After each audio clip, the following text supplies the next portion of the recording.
una de las grandes novedades de este ciclo tiene que ver con un gran columnista que tal vez supimos conseguir también y que se llama Carlos Raimundi. ¿Cómo le va, diputado? Buenas tardes. Bueno, buenas tardes, muchas gracias este, por la presentación, pero bueno, para mí es un gusto y hasta diría un acto de militancia, comunicarme, poder expresar con toda humildad, pero al mismo tiempo con toda convicción las opiniones que uno tiene, así que muy agradecido y bueno, con mucha fuerza para el año que ustedes empiezan hoy, ¿no? Bien, muchísimas gracias. Lo que pasa es que cuando los diputados o los senadores o los funcionarios comienzan a salir por la tele nacional, comienzan a alejarse un poco del interior y esto tiene que ver con lo unitario que todavía somos, ¿no? Sí, pero por suerte, si hay una tendencia, no digo que todo esté bien, lo que digo es que si hay una tendencia, si hay un rumbo, es justamente a democratizar y abrir, Sí. ¿no? Abrir, en todo sentido. Miren, ustedes, ya que estamos, una cosa que me sugiere esto que les escuchaba, ustedes vieron que naturalmente, cuando lo que gobiernan son las reglas del mercado, Sí, los saltos tecnológicos son apropiados por la élite económica y social exacto.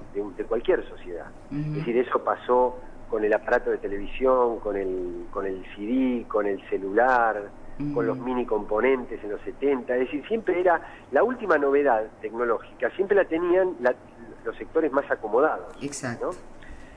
Y entonces cuando esta etapa que estamos viviendo en la Argentina, a un salto tecnológico como la netbook, por ejemplo, Mm.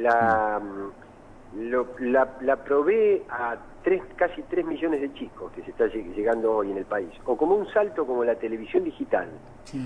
a los primeros que se la da es a los jubilados y a las personas que reciben asignaciones o planes sociales, y se lo da de manera gratuita. Hay como un cambio cultural de cómo se aplican esas reglas del salto tecnológico, ¿no? Y Exacto. a mí me parece, y ahora uno en general no dice estas cosas, no dice, vieron que dice asignación universal, no al ALCA, al juicio de lesa humanidad, hay un listado, pero hay Ujú. cosas que no están en el listado cotidiano y que sin embargo me parece que van formando una cultura de valores y de prioridades que son las que más definen, digamos, esta etapa política que estamos viviendo, ¿no? Y sobre todo porque esto implica un salto de libertad y esto me remite obligadamente a el tema de Sopa, por ejemplo, Mm, el tema de querer controlar Internet por parte de los países que, por supuesto, siempre tienen actitudes que son de quitarnos la libertad que hemos conseguido o no. Y me parece que necesitamos de parte suya como representante ante el pueblo, que si realmente se ha tomado conciencia de lo grave que puede llegar a ser esto. Miren, yo no soy un experto en el Claro. tema, simplemente hablo desde el sentido común. Mm. Y mi sentido común y mi sentido de la vida en general, de estos temas, me lleva a decir y a pensar con absoluta firmeza que la Internet tiene que ser de libre acceso y gratuito absoluto para todo el mundo. Mm. Y que otra cuestión que es lo que sí la política, en este sentido, la política cultural tiene que resolver, es cómo se financia, cómo se solventa, digamos, la propiedad intelectual. Es decir, el talento, el derecho de autor, el hombre, la persona, la mujer que componen una poesía, una canción, lo que sea. Pero que una cosa que puede ser de acceso gratuito para todo el mundo y con eso mejorar las posibilidades intelectuales que uno tiene para hacerse una composición de la realidad y para poder tener un juicio crítico de la realidad, para, digamos, todo lo que implica la cultura en ese sentido, yo no lo puedo ni controlar, ni restringir, y mucho menos cobrar. Es decir, yo digo, ¿por qué? Si una persona puede tener una canción a $1 o a $0, ¿por qué se la tengo que cobrar 90 en un compact? Claro. ¿Por qué? Me decía mi hija que el último compact de Justin Bieber, el tema de la colonización cultural al margen, ¿por qué es más ídolo Justin Bieber que el Chango Farías Gómez? Eso es otra discusión, que tiene que ver, pero no es lo que estamos hablando. Claro. Ahora me decía, sale $90. El de León Gieco no, por ejemplo, sale la mitad de eso. Claro.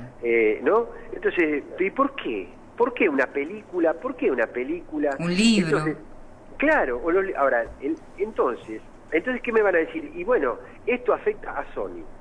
Y bueno, que lo afecte a Sony, ¿qué va a hacer? Si en definitiva es una batalla que nosotros tenemos desde hace años, luchar contra esos grandes imperios del capitalismo. Pero además, lo que sí no me como es que Sony sea una víctima de todo este proceso. Claro. Porque así como le pueden afectar otras cosas, antes Sony no tenía canal y ahora tiene canal de televisión.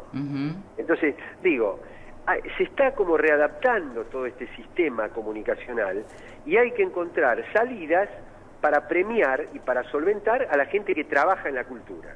Ahora, esas salidas tienen que tener como protagonista al pueblo por un lado y al talentoso por otro lado. Los grandes imperios que se han creado como intermediadores y que se han quedado con la mayor parte del dinero... Con la parte del león, sí. Con la parte del león, pues yo he publicado libros. Yo tengo 4 libros publicados. Si alguien ganó plata con eso, fueron las editoriales. Sí, yo jamás vi un centavo de los libros que publiqué. Ni un centavo, ¿eh? Al contrario, tuve que pagar la edición. Claro. Diputado, buenas tardes. Santiago Jiménez lo saluda. Frente a esta situación que usted plantea, y con la que yo concuerdo, pero a mí me llama la atención un proceso de pensamiento que se da en personas que, por supuesto, no pertenecen ni a la disquera Sony, ni son dueñas, ni tienen acciones... ni son dueñas de ninguna empresa que produzca películas para Hollywood ni nada por el estilo. De hecho, son personas que hasta se bajan música y películas de internet, pero a la hora de discutir el tema de la propiedad intelectual y a la hora de discutir un sistema que beneficie a todos y que acerque el conocimiento y la cultura a todos, les empieza a hacer ruido. Sí. Y empiezan a pensar: no, bueno, pero esto de alguna forma afecta al lucro individual. Entonces son personas que no tienen intereses en estas grandes corporaciones, pero las defienden. Cultura. Bueno, pero ahí tenemos que, bueno, porque las batallas culturales son así, las batallas culturales son costosas, son difíciles, son complicadas. Pero ¿a dónde quiero ir con esto? Cuidado, o sea, que nosotros tenemos que ser muy inteligentes en no caer en la trampa de establecer falsas contradicciones, porque si no parecería ser que de un lado de la contradicción está el interés popular y el acceso gratuito a todos los bienes culturales, porque cuando uno habla de distribución de la riqueza, no habla solo de la distribución de la riqueza material, claro. Habla además de la distribución de la riqueza intelectual y cultural y de las herramientas de acceso a esa riqueza de bienes culturales y no solamente de bienes materiales. Ahora, entonces, es una falsa contradicción establecer como rivales al pueblo de un lado y al artista del otro. Claro. Digo, entonces, esta es la batalla que tenemos que dar, es cómo en este proceso de reformulación de las reglas de la distribución cultural, cómo financiamos al artista. Pero lo que no podemos hacer es caer en la trampa de poner al artista y al pueblo como contrincantes. Además, Raimundi, hay un tema que me parece que no se nos escapa, y es tratar de controlar a la población, es decir, estoy hablando de la población del mundo, tratar de controlar el pensamiento. Sí, bueno, sí, no, eso desde luego.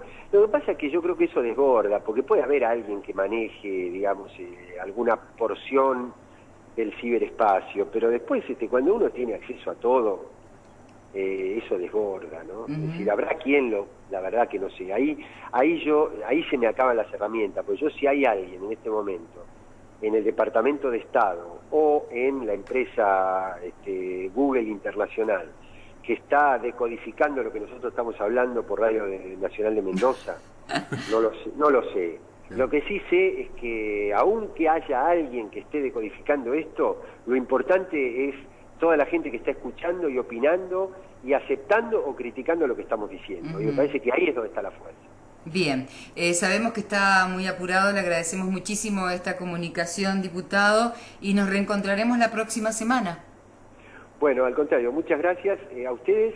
Un saludo grande a Julio Rudman, que sé que no está en este momento, pero que está... Espero que escuche, está en La Serena, está re en el mal. programa. Y yo estoy aquí con un amigo común, digamos. Estoy con Pedro Lanteri, que es sí. En este momento el director de la radio de las madres, y que le mandaba, cuando le dije que era para el programa de Julio, me dijo, por favor, que les mandara un abrazo. Bueno, nosotros también podemos recibir abrazos. Bueno, muchísimas gracias. Chao, nos reencontramos en la próxima semana. Estábamos hablando con el diputado Carlos Raimundi.